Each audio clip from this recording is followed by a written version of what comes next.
We hear a lot of common mistakes and we hear a lot of commonly used excuses. We hope that you're not making any of those, but that's exactly what we're talking about today. Welcome back to the McCann Dogs podcast. I'm still in vacation mode. Oh, good. I'm going to make sure I tell the folks out there in listening world that if I'm not a little bit out to lunch, I'm still on vacation mode. I'm still on island time. Well, maybe you just did tell them. Right. And I'll tell them that I'm almost on vacation mode because Right, I'll yeah. be off next week now. Right, You were off yeah. for the last week and a half. Week and a half, yeah. Now you're back Yeah. and I'm going next Yes. week. So I'm kind of on vacation mode Yes. too. So if we're a little bit more about to a little umbrella drinks than about dogs today, Right, yeah. you know why. Yeah. If we're a little bit out to lunch, don't expect much from this podcast. Swanee and I are both in our own rights on Right. some sort of little vacation mode Yes. in our head still. Yes. I'm excited that are you sad that yours is behind you now though? Yes, I am. Oh, I'm excited that mine's in front of me. I know. You know what? You can just take the next week off with me. It's okay. Let's just, We'll yeah, just yeah, go bum yeah. around. We'll play with Levon all I'll week. be- yes. It'll be good. It'll That'll be great. good. Yes. 8 million restraint recalls. How about that? All right. We'll get them longer and longer and longer Yeah. until you can do them across the entire 12 acres of your property. Yep, and that's what I'll need. Oh my gosh, there's so many bunnies on my property. I'm literally needing my recall almost every day. Almost every day there's an incident not with the pup. Obviously the pup is not yet. Yeah. But almost every day there's a moment where Ned spots a bunny, the bunny spots Ned, the bunny takes off, Ned takes off, and of course, he's very well trained. We've proofed for all this, so he has a great response from those bunnies when I call him to come. But oh my goodness, You need a big bunny sweeper to come through and sweep the bunnies onto the next property. there's so many. It's like the briar patch. Like there's so many that come out of this Right.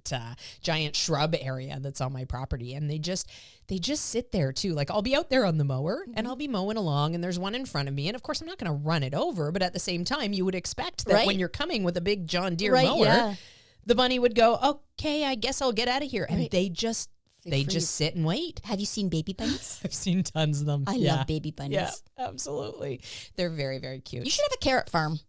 You know what? I was thinking about Carrot that farm. with all the bunnies. Yeah. What came first, the bunny or the carrot? Right? Yeah. Apparently the bunnies. I think but a carrot farm. now the carrots are following up. All right, we're just kidding about vacation. Well, we're should kind of kidding about vacation mode. We are going to talk about dogs a little bit though Yes. today. Yes. Have you thought about putting a sign on your front of your property that says bunnies for sale? Bunnies for Pick sale. your own. Yep. Pick your own bunnies. Catch your own bunny.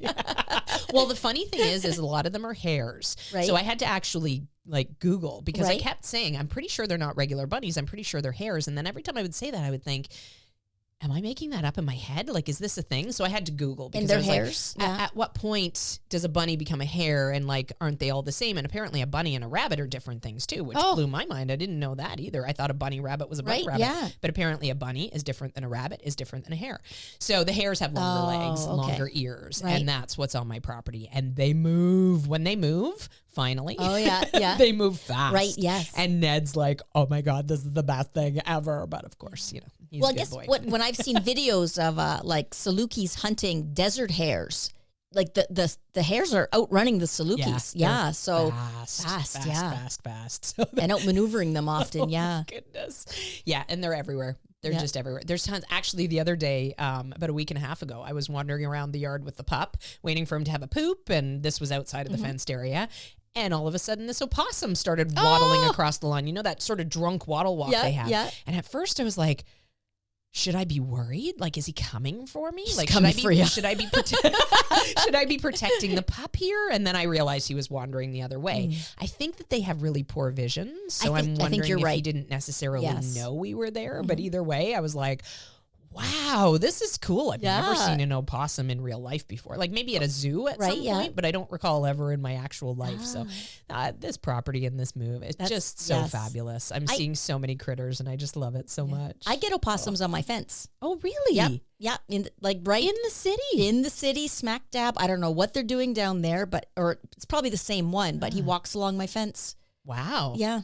It just Apparently sits they there. eat a lot of ticks. Yes, so I'm I- more than happy to have the opossums. I'm glad your dogs are larger than ticks because otherwise he would have gobbled them up. well, I think it was actually bigger than the pup at that point. So I was a little bit like, ooh, is this going to be a dangerous situation for my pup? But then it was clear that he wasn't looking at us. Yeah, I think towards us, opossums are a good creature to have. Like, yeah, I think they just play dead, right? Yeah. If they get threatened. Yes. So there you go. Yeah, and they eat ticks. They don't carry rabies. I think they're a very good creature to have. Nice. I always feel bad if I see one that's been hit at the side of the road. Yeah. Yeah. I feel bad when I see any animal hit at the side of the road. Of course. But yeah, I think, oh, that was a good tick eater. I'm going to get a big herd of opossums to eat all the ticks on my property. I think there's a type of opossum that you can keep as a pet. Oh. Yeah, like I think they're a little bit smaller, and I don't know if they're legal in Ontario, but I've seen pictures of people with these smaller opossums. Huh.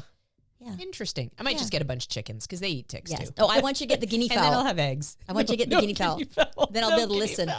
Too much construction noise on my property all night long. Chickens would be fun though. Chickens are fun. So fun. And so nice to have fresh eggs. Right, yes. Today's episode is going to be lots of fun as well. We actually did a video on our YouTube channel about common mistakes and common excuses that we hear because quite honestly, you know, we hear a lot of the same excuses and a lot of the same mistakes repeatedly over and over and over again. Pretty much all week long, we can probably hear some very similar stories. So it's always nice to sort of jump on and do a mass education about some of these excuses that are common to be made, but they don't really bear the right weight, or mistakes that are also common to be made, and they also don't really bear enough weight to keep you from making progress in your dog training if you change your mindset, you know? And with excuses, it's always that's always the biggest hurdle, is trying to figure out how to go about helping the person realize that their information is inaccurate and that they're actually using an excuse to excuse away their dog's bad behavior, and that excuse doesn't have to be there. Right. You know, there's no problem that's insurmountable. There are certainly problems that are huge, and there are certainly problems that are going to take a long time to break down, break apart, fix the pieces, and then build it all back together. And that's a lot of work. You know, it really, really is. And it's a daunting amount of work when you're looking at it from a position where you're like, I don't really know how to address this. It feels so overwhelming that often the excuse is just comforting, right? It's so easy to say, oh, you know what? This recall problem with my Jack Russell Terrier is just going to be a problem because Jack Russells love to run and therefore they can't be taught a recall, which very clearly, hopefully everybody identified that is an excuse. That's an excuse, and a poor one at best, because yes, Jack Russells love to run and chase things. However, you can teach a Jack Russell a recall. It's just going to take some acknowledging on your part that you need to do some proofing and work and have a solid understanding when it comes to chasing critters, chasing anything. And, you know, yes, it's going to be a big task to undertake to teach a reliable recall, but that's true of any dog. Right. Yes. You know, if you pick a specific breed because there's a tendency that you like. And this is just an example. We've actually got a toolbox full of questions, of fun excuses and mistakes that we can talk about today. Well, I can't train my dog because if I get off my couch will fly away. Where does your couch fly to? Well, I don't get off it. I don't know. I just want to know where the couches go. And I think they just float. I think they just float to the ceiling, and if someone opens a window, out they go. They're like the lanterns that just float up through the sky. Chinese lanterns, that float away. Yes. Wow. Well, I don't have one of those couches. I wonder where I can get one of those. Well, that's couches. why your dogs are far better trained than mine. Yes. Oh. Yes. You need to get it. I need to get a heavier couch. There we go. No, I'm just fooling. All right. Well, I'm going to reach into the question box here. Or do you want to go first? You go first, Shannon. Right. I'm a little bit in vacation mode. I just got back from vacation. This is my first day back at work. So I'm still vacation. I'm still happy to get away. I'm I'm having a good time actually bouncing on the couch here. I didn't realize this couch was so bouncy. Shannon's on vacation next week. So you're getting us in a hub of me like, I'm back at work, and Shannon going, I'm leaving work. Oh man, you know, it's going to be nice to spend the week with the pup and like just be able to truly focus on getting him to different things and getting him to different activities. And, you know, I have all sorts of plans that I want to implement with him. And It's hard when you're working full Right? time. Yes, You know, yes. it's hard to get all the things done. So I'm excited to have a week to just like really drill down on some of the extra things that don't come into day-to-day life. Some of the field stuff I want to get him ready for, et cetera. Maybe some of the scent stuff I want to get him ready for. Like there's so much fun stuff going on there. Yes, Oh my I'm gosh. jealous that you're just starting. He is, well, you too can have your very own new puppy. I could have my very own new puppy. I will help you plan it. I will. You can get a toller and that's it. There's no other options. That's the only breed. Actually, I'm gonna if I got a toller, I would get a female, I think. Okay. Yes.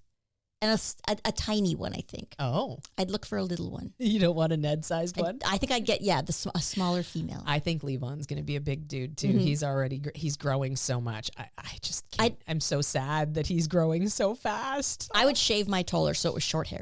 I know not to shave. You better just get a lab. Yeah, you don't better shave just dogs. get a pocket Oh no, lab even or a something. lab's too hairy for me. Too I have hairy. to shave it down. What are you gonna get? The hair. I'll get No, a hairless maybe no Chinese. possum is No the right possum pet might for be you. my best. Yeah. Yes, or the hairless Chinese crested. There you go.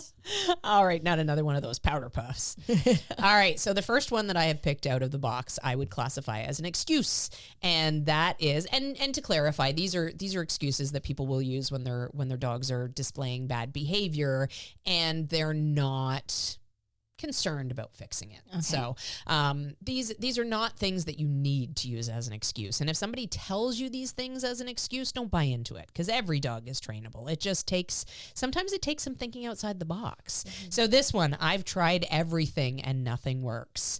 You know what? In dog training, there are so many different ideas and things that you can hit on.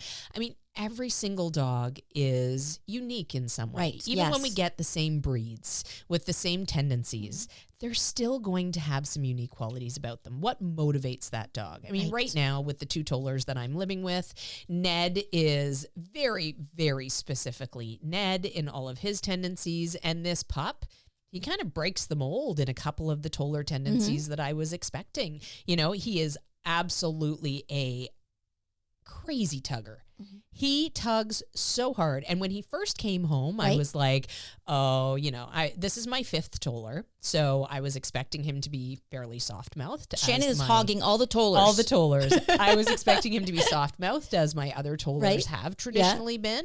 And so, of course, as I was trying to get him to play tug, I was like, okay, buddy. And I was just being very gentle and getting him to chase. And then he would grab and I would just gently tug on it. And he would chase and grab. And then he'd be like, meh, this is kind of boring. What's that piece of fluff on the ground?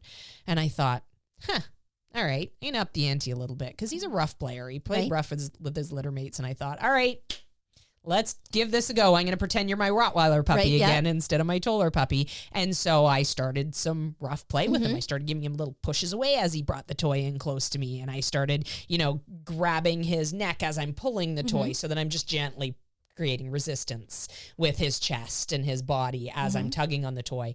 And he turned on like nobody's business. He was like, I love this. This is so much more fun than when you were trying to tug with me before. Right. Like, looking for those little. Yeah. Yes. He's different. And had I stuck in that mode of, oh, it has to be this gentle play because he's a toller and he's going to have a soft mouth, I wouldn't have got there. Right. So I think too, people say, your child starts in kindergarten and goes to university. So I think people think their dog should go from kindergarten to university in one training session. And it takes time. So when people say, they're not getting it, well, maybe they're not seeing the little steps. So maybe, sure, you start in kindergarten, and then maybe after a week, your dog's reached grade 1 or grade 2. Yep. It takes time. I think it does. People don't want to put the time in. They put too little effort in, and they expect too much of the dog. Yes. That's Bob Bailey saying. It is, So you need to see the little steps and know that it's not going to happen overnight. You can't teach a dog a recall in a week. Yep. It takes many months, maybe sometimes a year, Absolutely. maybe more. So look for those tiny steps to show that you are making progress. Absolutely. And I can guarantee you that a giant percentage of the people who say I've tried everything and nothing works have not actually sat down with a professional to formulate a plan for that specific dog. Right. And, trying everything when it comes to behavioral issues, especially, has to include more than just the advice you find on the Facebook groups. And we're so quick to turn to the internet for advice these days. But sometimes, just like if you were diagnosing a medical condition in yourself, you can gather information from the internet. From That's Dr. great. Google. Exactly. Yes. And it's good to have as much information as you possibly can. But at some point, if you actually want to progress and move forward through a complicated issue, you probably need to have a full plan, not just bits and bobs that worked for other people and didn't work for these people, et cetera, et cetera. So, before you hang up the towel and say, okay, this is not working and I'm not getting anywhere with this dog, make sure you really have tried to sit down with somebody who has insight and has history and can help you come up with a training plan for that dog. And stick to that plan too. We see students who will try this for a week, try that for a week, try this for a week. So of course they're not making any progress because they're not sticking to it. If when I went to school, if I had one teacher teach me a way of math for a few days, then switch to a whole different type of math, and then switch to another type of math, I would have never learned math. We did that through sticking to a plan and progressing slowly. And it took me, from kindergarten to grade 12 to come out with the math skills that I have now, which are gone now. Of course, I forgot them. That's the problem, right? That's the problem. Right, yes. They don't stay forever. Yeah, I didn't get tune-ups. I didn't get my annual spring tune-up on math. All righty. We'll move on to our next mistake or excuse. Okay, let me see. Oh, this is a big piece of paper for a little excuse. Yes. Oh, actually, it's symbolic. We touched on this a bit. An excuse, breed tendency. This breed won't. And I faced that I had a Saluki, which is a sight hound, and quite a primitive sight hound as well. And I remember even my breeder, I don't know if she's listening or not, told me, I don't think you'll ever train this dog to play fly ball.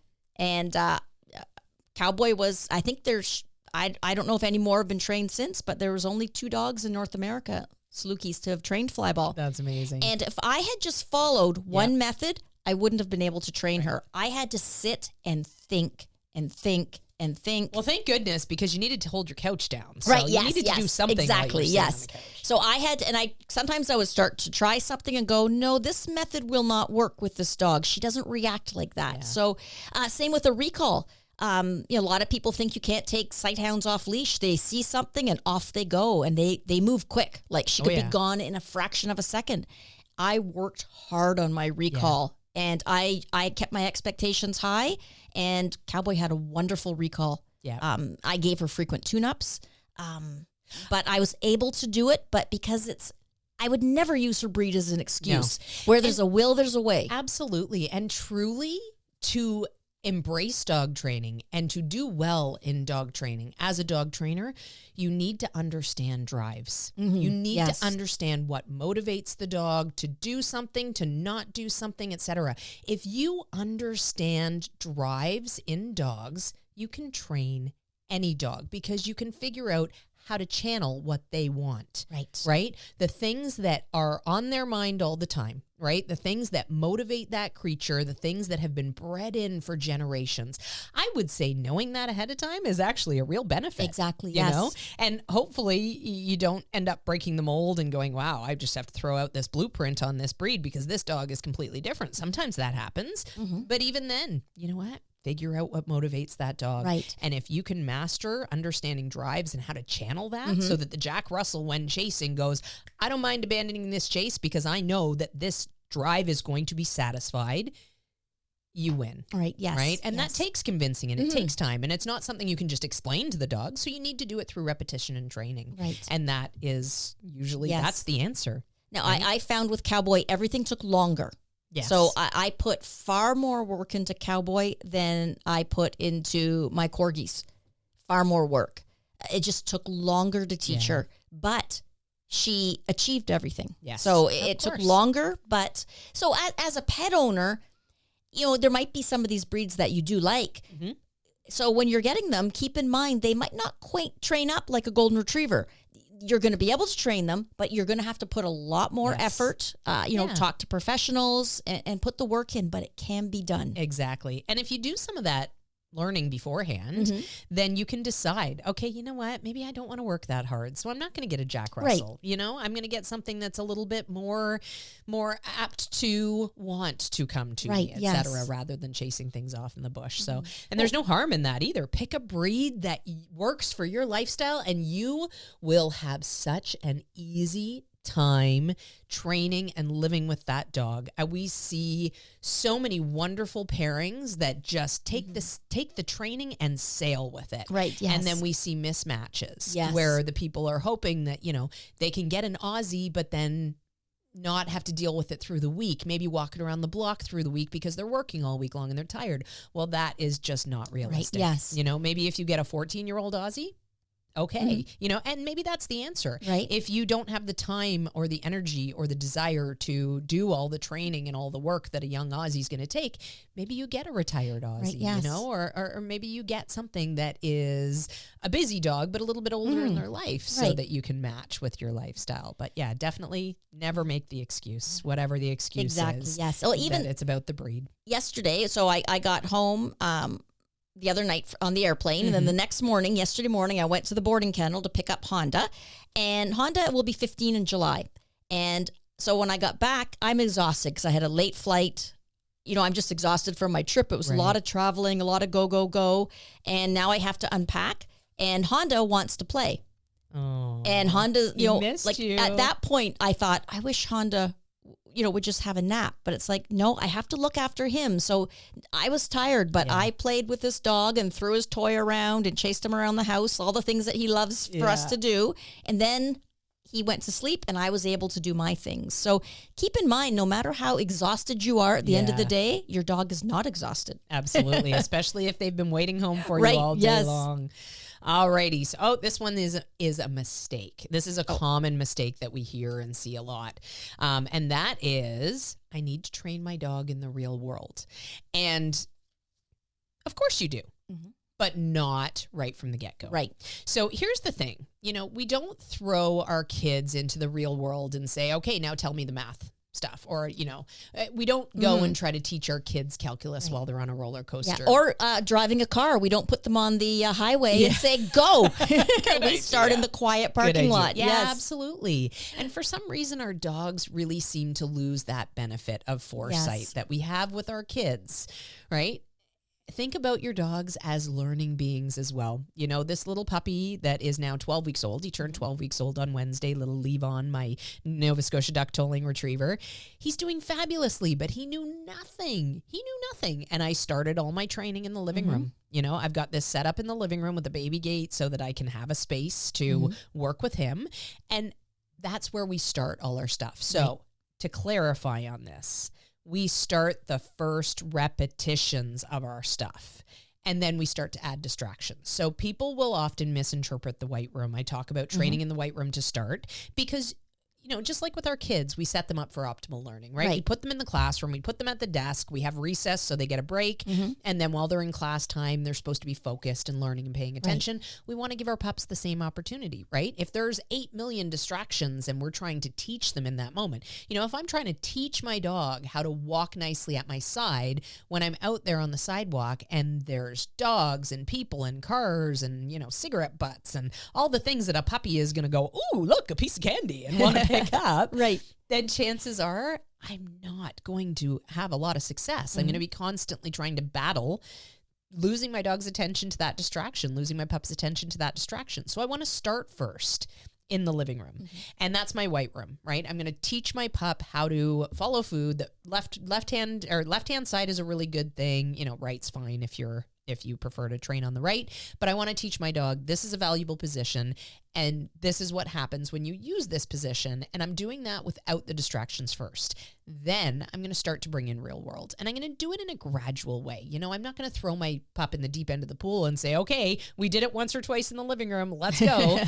I'm going to now go out on my front porch and practice the same skill. And then I'm going to go to my driveway and I'm going to practice the same skill, the same step in that skill. I don't have to have the skill perfected in my living room and completely taught to take it outside and start working in distractions. I just have to make sure that the step that I'm working on is understood by the dog in that distracting environment. Exactly. So, yes. Yes. Yeah, definitely not not a mistake you want to make. Don't keep your pup hidden away for sure, but also don't try to train them with all the things in the real world first. Give them a semblance of an idea in a quiet location and then start to slowly build in distractions from there. Think of the progressions you made learning to drive a car. Yeah, absolutely. Okay, you know what? I can drive around the empty parking lot. Yeah. Now I can drive down a quiet road.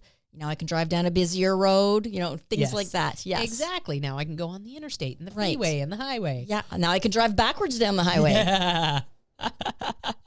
I can do it while pulling donuts the whole time. Oh, this one has a little tail on the end of it. That one's special. Oh, an excuse. My dog doesn't like treats. Oh, that's sad. That is, yes. Dogs love to eat. Dogs, that's one of dogs' big things. So there's going to be a treat somewhere that your dog loves. And it doesn't have to be food treats either.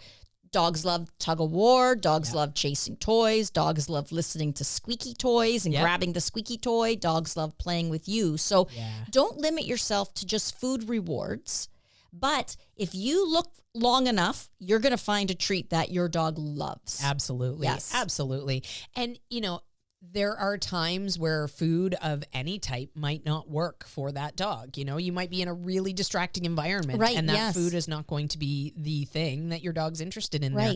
And if that's the case, then I would say to you, you need to have alternatives. And that is completely doable, but not if you sit back and go, no, my dog doesn't like food. So I'm not going to bother training or he has bad behaviors because I can't train because he doesn't like food. Right. Find something he likes. Every dog likes something. I remember I was talking to someone a long time ago, and they had a schnauzer that used to go berserk when it saw other dogs, and it wasn't a dog training environment at all. Like I wasn't, it wasn't. Okay. So I wasn't teaching this person. They weren't a student. It was just like, I don't know, maybe I ran into someone at a party, so I didn't feel obligated to give like step-by-step information. Okay. It was just a passing comment they made that their dog went berserk when they saw other dogs, and I said, oh well, you should try using treats to help out. And then I saw the person like a month later and they said, oh, that didn't work. When I brought out the treats, the dogs were still going berserk at the other dog. Okay. And that's when I realized, I guess I should have explained more, like to keep a distance, use your food the moment the dog is spotted on the horizon to focus them back. So I did give them more information at that point, and they seemed more eager to listen. At the part, sometimes you can tell people their eyes glass over, and you can tell they're not interested in learning. It's also reinforcing that they actually went out and tried it. They did most try of the it, time when I'm talking to people who have dogs at parties or social events or whatever, they're just like, They just want to tell me that training didn't work for their exactly. dog, That's what people seem to revel in that. Yeah. When I am outside of my dog circles, I actually avoid telling people what I do for a living unless they specifically ask, because I know. It's been 25 years. I know the conversations we're going to have. Right. Yeah. Yeah. I don't enjoy them. Yeah. I don't like going, and I also don't like trying to say, you know what? You're limiting yourself by using these excuses here. Like, did you actually see a professional? Did you put enough effort into this, or are you just assuming that you're? And it's funny though, because people do ask us dog training questions if they know. Yes. And if one of my friends was a podiatrist, I wouldn't whip off my sock and show them my foot, like. But Good it thing is you're funny. Not going to parties but we don't with mind. proctologists. You know what though? I've been places where people have known and they've come up and asked me legitimate questions and they've listened, and I super appreciate that. Yeah. So yes, if I run into someone, of course I am going to give them my best advice. Yeah. But you can usually quickly tell when they're not truly interested. Yeah. Yes, their eyes will glaze over and it's like they're not interested in the steps. Absolutely. Yeah. No. Okay, mistake. I have a mistake here. Oh, I made a mistake. And you ripped your my paper. I was getting aggressive. Mistake. Dog needs a harness.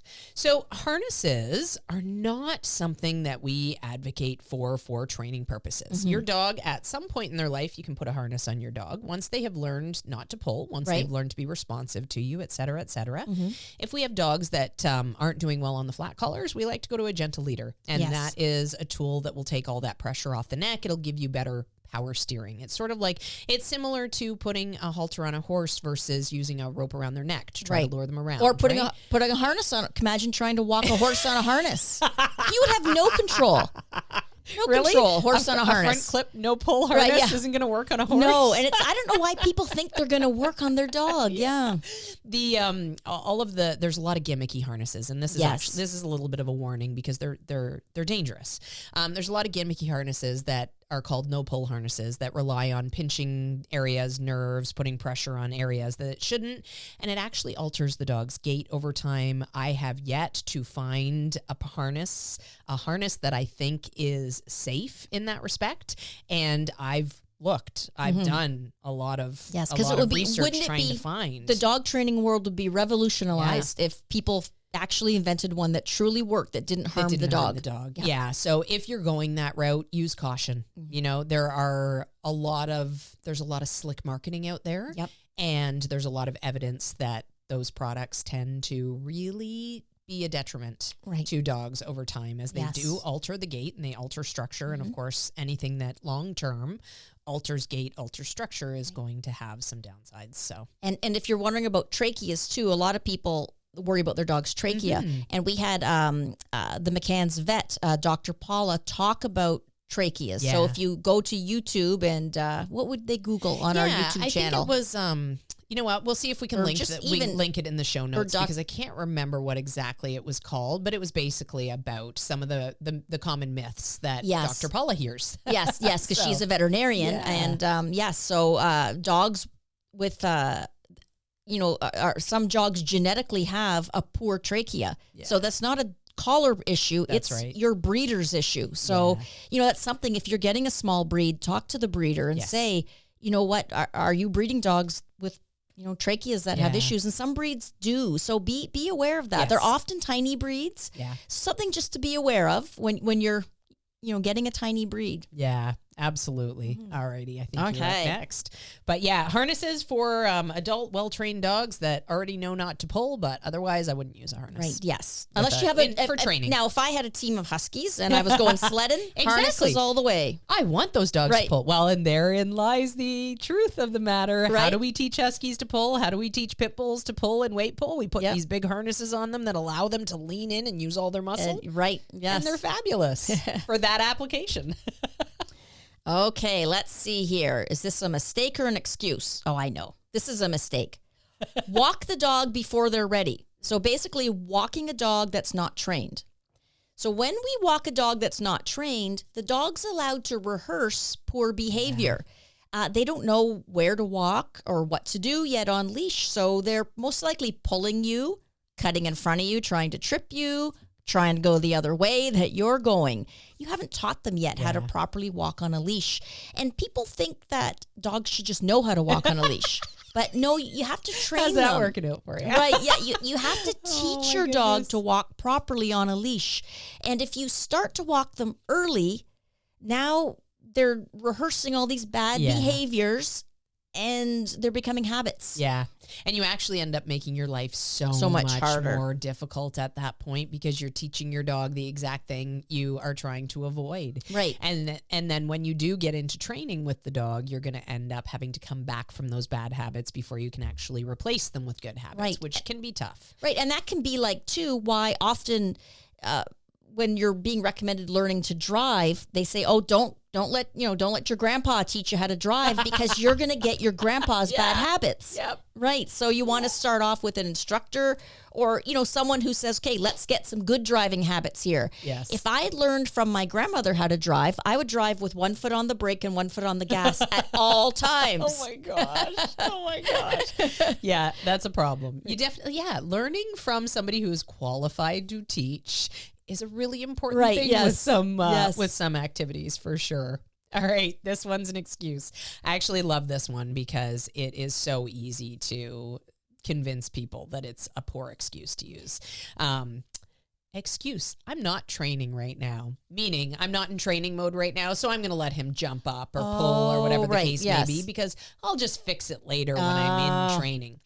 Here's the thing, just like with our kids, right? Mm-hmm. There's no training mode. No. They're learning all the time. I wish dogs did have a little switch that we could flip off, saying, okay, nothing new or bad will be learned at this moment. Absolutely. And I always say to people, you know what? Do you want your dog to only listen when you're training?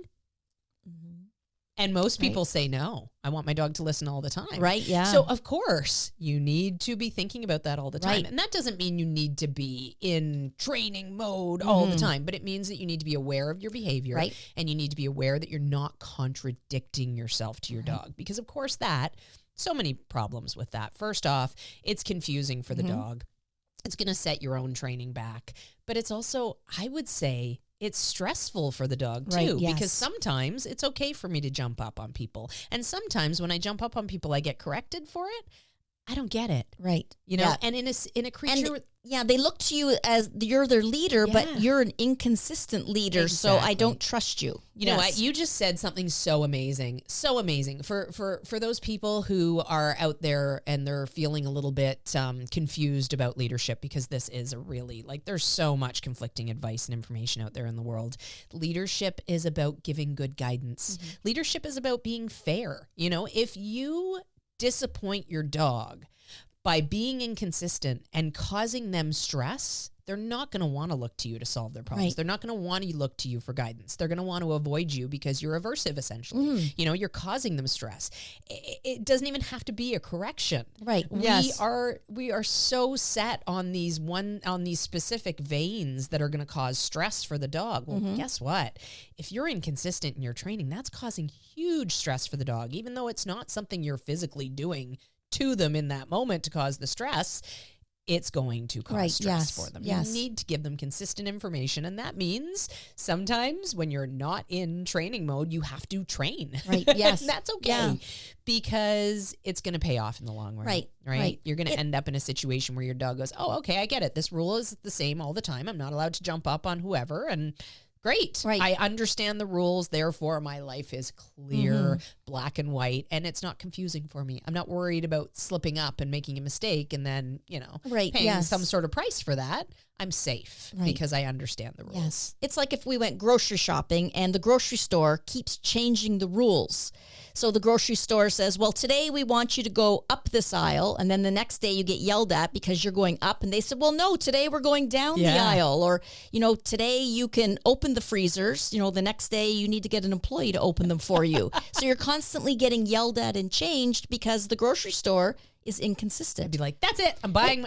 I'm growing my own food now. Yeah. Like I like going to the grocery store because I know what the rules are. Yeah, I know. I go up and down the aisles. I can get my food. I go to the checkout and off I go. These weekends. Right, yeah. But if the grocery store, wait, you can't buy oranges on a Tuesday? Smack. Put those oranges back. Yes, yeah. Or what do you do? No, we take the last person in line. We don't take the first person in line. This is Wednesday. What were you thinking? Right, and that seems ridiculous to us, but that's how some people are with their dogs. Absolutely. The rules change every day. If I said to you, you know what? You're only parenting for 20 minutes a day. The rest of the time, let them run wild. You'd think I was nuts. Right? Yes. It's the same with our dogs. We need to give them good direction all of the time, which is why we use management tools for a lot of the time. I can't possibly give my puppy everything he needs 24 hours a day right now. So he spends time in his crate. When I can't watch him, make sure he's safe, direct his behavior, etc., he's in his crate resting. And there's nothing wrong with that. It helps to ensure that he's not learning. There's inconsistency in rules because sometimes I'm just too tired and distracted and he's, doing his own thing because I've left him loose. When Shannon's not watching, I can eat the couch. Yeah. But when Shannon's watching, don't dare eat the couch. Dare eat the couch. Exactly. How many couches have you gone through since you got your puppy? I've gone through 4 because I let him eat the couch consistently all the time. No. All right, you're up. Okay. Levon has never eaten a couch yet. No. Ned's eaten them all. They floated away, of course, they on floated you. away on your house. I don't have the flying couches. No, I'm going to have to go shopping. You got it, yeah. Okay. I didn't tire the dog out, so he's being bad. Oh, bad That's dog. An excuse. Bad dog. That's an excuse, yes. Yeah. Yes. So. Well, you know what? You shouldn't have to tire a dog out for them to be good. But here's the thing. If you put the cart before the horse, and if you give your dog too much freedom before they're ready, that's exactly what happens. Right. You know, they learn that when they're in that chaotic mood, they can do whatever they want. And a lot of the times people go, oh my gosh, it's too much chaos right now. And the dog just kind of gets away with stuff. We don't want to put them in that situation. Exactly, yes. We want to start easy. We want to help manage those modes. Like right now with my puppy, I'm starting to get to the point where we're working on having him transition from like chaotic mode to settle, and then back to chaotic mode, and then back to settle. And this people are probably listening and thinking, why would she want to do that? Why would she want her dog in chaotic mode? Because I want him to know how to navigate to get out of it. Right. You know, I want to be able to say, okay, we're going to have a party right now. Let's play. And then I want to be able to say settle and have him go, okay, my brain just switched off. I've relaxed. And that's what we're practicing right now. We've been practicing that all along, doing our puppy essentials skills and working on teaching him that when I take his collar, he needs to calm, right? His whole body should just relax and calm. We've been conditioning that since he came home. And now he's at the point where about 4 weeks into this training in that skill, I can say playtime, and I can push him away, and he can come flying at me and jumping all over the place. And we've established rules in our play. And then when the game is over, I say settle. I either stand up tall, or if I'm kneeling, sometimes I'm kneeling because he's still a little short stack. If I'm kneeling, I just reach in and take his collar and say settle. And he instantly now at this point, because we've spent time doing this, he instantly just deflates into that relaxed mode, and I reward it. Right. I say, you're the best puppy. And I change my voice. I pet him with nice long strokes. I tell him how wonderful he is. I exude calm myself. I often say yes and feed him as he's in that calm mode, and I'm still holding the collar and gently stroking. And then when I'm done, I say, okay. And I release the collar, and I might call another playtime, or I might move into another behavior. But he's learning how to go from excited to calm, back to excited. Right. And that's important because I need him to listen in excited mode. Right. I'm not going to be able to keep him suppressed for the entirety of his life, nor do I want to. No. I want that energy. And I love it. Yeah, and there's going to be times when you're not feeling well, and it's impossible to get your dog out because you're sick, or something's happened and it's a family thing and you can't get the dog out. So our dogs need to listen. They do. Even if they're not tired. They really do. Yes. So it's definitely an excuse. You need to, yes. Yeah. Yes, I think I put together a meme once that said a well-trained dog is a good dog even after a nap. Right. Yes. Like I remember when Ty was born, my son was born, I came home from the hospital and I'd had a C-section. I was very overwhelmed by having a newborn, and like my poor dogs got neglected for quite a while, and they still listened because they had been trained that you don't have to be tired. Yeah. I'll tell you right now, Ned has taken such a back seat because of this you're puppy. Right, yes. And I would not be able to do it without his obedience skills well ingrained in there. Like there's just no way. I mean, he will settle and relax and wait until I'm ready for him. He just is patient as all get out. There are times when I leave food lying all around and I come back and I think, oh my gosh, he didn't even eat it. What a good dog. Because I'm in puppy mode. So everything's about the puppy right now. And I just appreciate so much that he has so many great skills that I don't have. Like, it's so easy to work with him. It's so easy to forget about him for that time being. And he kind of like just waits on the sideline patiently. And then, of course, we go out and have our special time, of course. When the puppy's resting, Ned and I go out and do things. And I make sure that Ned gets all his needs met as well. But if he wasn't well trained and he was like, okay, you know what? This is boring. I'm getting in there. I'm stealing this. I'm doing that. It would be so hard to raise this puppy. Yes. So it's not the dog's fault. I hate to say it, but it's the person's fault. Yeah. Yes. It's always our fault. It is. And you know what? Once you go, oh, shoot, you know what? I haven't done a good job guiding this dog. Once you realize that you can change things and make your life better with the dog, it becomes really easy to accept that sometimes you make mistakes in dog training and it's okay. And it is okay. We're human. We make mistakes. But when they border on excuses, when they border on things that are just, going to work against you in the long run, it's time to look critically at that thing and decide whether or not you want to continue to exist in that excuse and exist in that Jack Russell that's not coming when they're called, or if you want to roll up your sleeves and make your life better. Right. Like how many of us would look at a 1-year-old human child and say, that's their fault?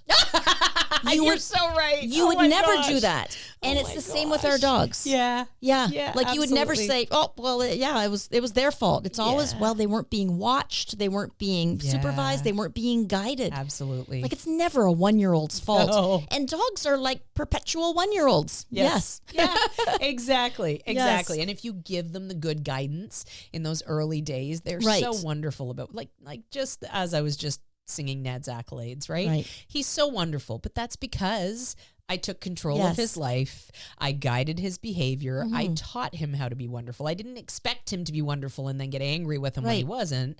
I showed him how to be wonderful. And that really is just a complete interjection. Really important look to at say. This is maybe a very political statement, but look at our judicial system. 16-year-olds aren't even held accountable for what they do in our judicial system.